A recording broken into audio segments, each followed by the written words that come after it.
Bonjour à tous, bienvenue dans cette nouvelle vidéo et aujourd'hui on va parler de la marche en laisse. Si votre chien tire, que c'est un enfer de le promener, que vous n'arrivez pas à le tenir, vous avez mal aux mains, cette vidéo elle est faite pour vous. On va vous donner une série d'astuces et de conseils pratiques que vous allez pouvoir mettre en place avec votre chien dès la fin de cette vidéo, donc c'est parti.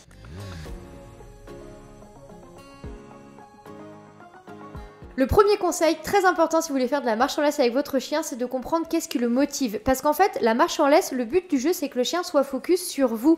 Donc, il va falloir que vous vous armiez d'éléments que votre chien va aimer. Et là, vous devez connaître votre chien. Pour beaucoup de chiens, la nourriture est vraiment quelque chose de très fun. Pour d'autres, ce sera plutôt le jouet, voire même les câlins. Mais attention, vous ne devez pas attendre à ce que votre chien aime ce que vous voulez, mais vraiment découvrir ce que lui aime avant tout.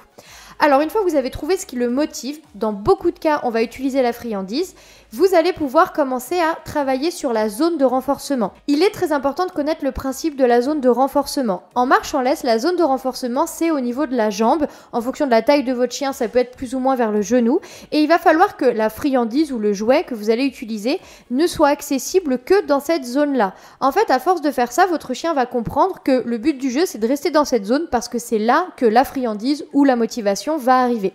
Et ça c'est quelque chose de vraiment essentiel et plus votre chien aura compris ça, moins vous allez renforcer, donc vous allez laisser de plus en plus de temps entre les renforçateurs et c'est ça qui va faire que vous aurez un travail de la marche en laisse qui fonctionnera sur la durée. Pour le prochain conseil, je laisse la parole à Justine. Pour mettre en place la connexion avec son chien, il y a un exercice qui est très simple, en 4 étapes. Lancer une croquette en première étape au chien un peu plus loin, de façon à ce qu'il puisse la voir dans son champ de vision. Il va aller la chercher, il va lever la tête, on le rappelle. Il revient à nous, on récompense et on relance une friandise un peu plus loin. On répète cette étape jusqu'à ce que ce soit plus fluide. Une fois que ça devient plus fluide, on arrête de dire son nom, il va revenir à nous, on récompense. Ça c'est la seconde étape. Et pour la troisième étape, il va falloir reculer au moment où le chien vient à nous et récompenser au niveau du genou. La quatrième étape, c'est donc l'amorce de la marche au pied. Et donc ça consiste à avancer et récompenser à la jambe comme la troisième étape. Pour le prochain conseil, on laisse la parole à Chloé.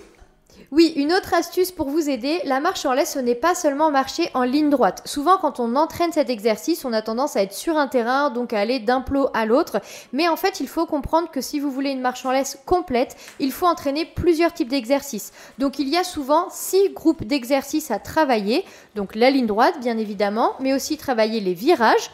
Également travailler les demi-tours ou les 360, un tour complet, pour apprendre à votre chien à vous suivre même si vous tournez. Pour ça, vous pouvez utiliser la technique du leurre qui fonctionne très bien.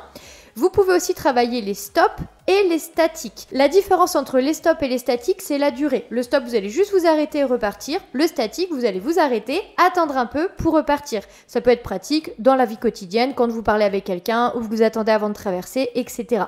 Et la dernière étape, c'est les changements d'allure. Il faut apprendre à votre chien à vous suivre, que vous marchiez lentement, vite ou en allure normale. Très souvent, quand vous apprenez à votre chien à marcher lentement, il va s'ennuyer et donc il va décrocher. Donc souvent, quand on passe à cette étape, on augmente la quantité de renforçateurs pour entraîner l'exercice. Et quand vous allez marcher plus vite, le risque, c'est que votre chien s'excite parce qu'il va avoir l'impression que vous allez jouer avec lui. Donc là, vous pouvez vous entraîner à travailler notamment autour du jeu pour avoir un chien qui sait s'exciter et se calmer plus facilement. Donc je vous récapitule les 6 étapes de la marche en laisse. On a la ligne droite, le stop, le statique, les virages, les 360 ou les demi-tours et les changements d'allure. Si vous travaillez ces 6 exercices et qu'ensuite vous les mettez ensemble dans la même séance, vous verrez que vous êtes en train d'entraîner une marche en laisse vraiment complète. Mais attention, ce n'est pas tout, donc Justine va vous donner une astuce en plus.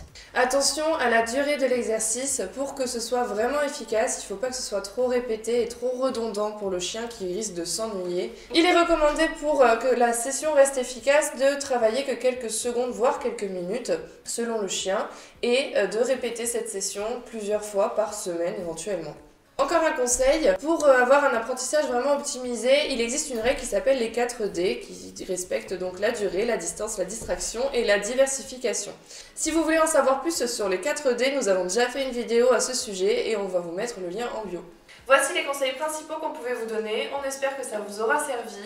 Si vous voulez les mettre en pratique, n'hésitez pas à vous filmer et nous taguer sur les réseaux ou même nous les envoyer, ça nous fait vraiment plaisir de voir votre évolution.